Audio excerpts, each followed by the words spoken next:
Cantors, other honored guests, ladies and gentlemen, thank you very much for giving me this opportunity to share some thoughts with you today. We have gathered here again to memorialize, to remember the 6 million innocent victims of the Nazi Holocaust. 6 million. What does that even mean? 6 million. Can you comprehend the enormity of this number? Can we understand or fathom this reality? I don't think so.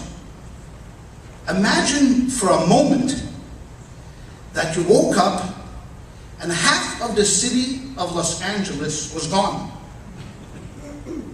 Finished. Kaput. Is it possible? This is such a terrifying thought that it needs some type of a perspective for us to be able to understand the enormity of this. We had mentioned before, who were these 6 million? Who were they? Men, women, children, babies. There were rabbis, teachers, housewives, business people, religious, secular, atheists. Some were Zionists, some were communists, some were Bundists, others capitalists. They shared millions of hopes and dreams. These were lives that were full of promise. 6 million gone, vanished, taken from us.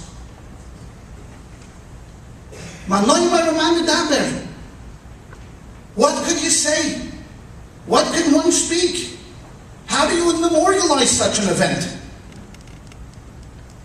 Yesterday, at Shul on Shabbos, we read in the book of Leviticus about the tragedy of Aaron, the high priest, losing 2 sons. An unfortunate incident, a terrible calamity. They died on the happiest day. They were consecrating the tabernacle, and 2 of Aaron's 4 sons perished. So what does the Torah say? Kol Beis Yisrael Yifku es Asreifa. The entire Jewish people, all 600,000 and more that left Egypt, mourned. 2 people brought out mourning of hundreds and hundreds of thousands, including Moses and Aaron and the leaders of the tribes, the elders, the judges, for 2 people. What do you say for 6 million?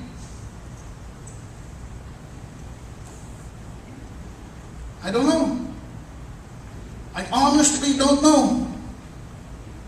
But if you allow me for a few minutes, we'll try to put this into some kind of a context.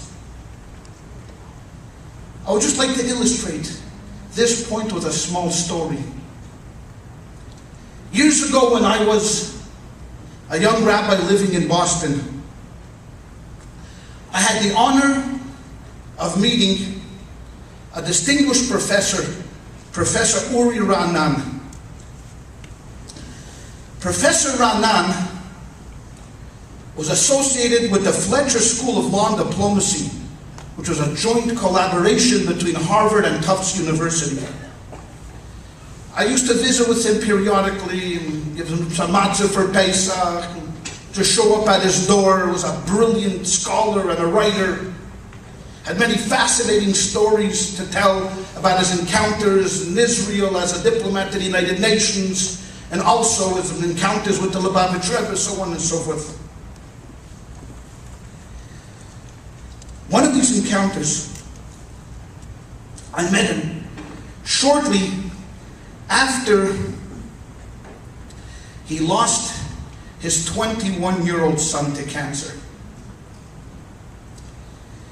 I sat in his office looking at this man. He was a proud scholar, professor. And then he turned to me,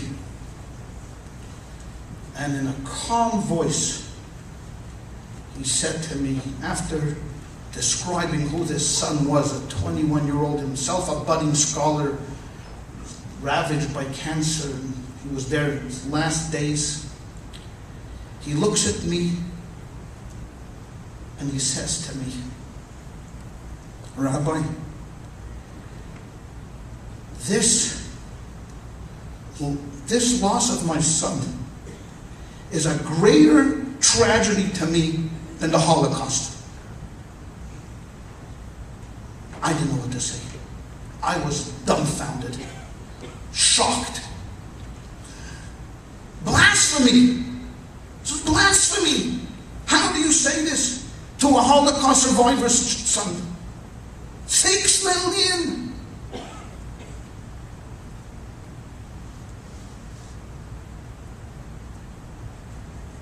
What do you say? What do you answer? So I left his office, confused. How can Professor Ra'anan, how can he equate the loss of his one son to the death of 6 million and say that to him this tragedy was greater than 6 million? He was right. He was absolutely correct. Why? Because I came to realize his son he can talk to. His son he can hold. His son he can cry with. His son he can remember. His son had a face. A face. That was the tragedy, that face, that smiling face will never be seen again to him. He put a face to the tragedy. And the 6 million, to many of them, anonymous, gone. Towns, families, wiped out. Faceless, nameless. So ladies and gentlemen, let me, for a moment here, just put a face to the 6 million. This is not a face of a victim. It is a face of a survivor. Her name was Rachel Zeltzer. And she just happened to be my mother. I would not have really wanted to do this. But 7 weeks ago, my mother passed away. And what a mother can get her children to do, even after they pass away, is unbelievable. So I decided I would do this.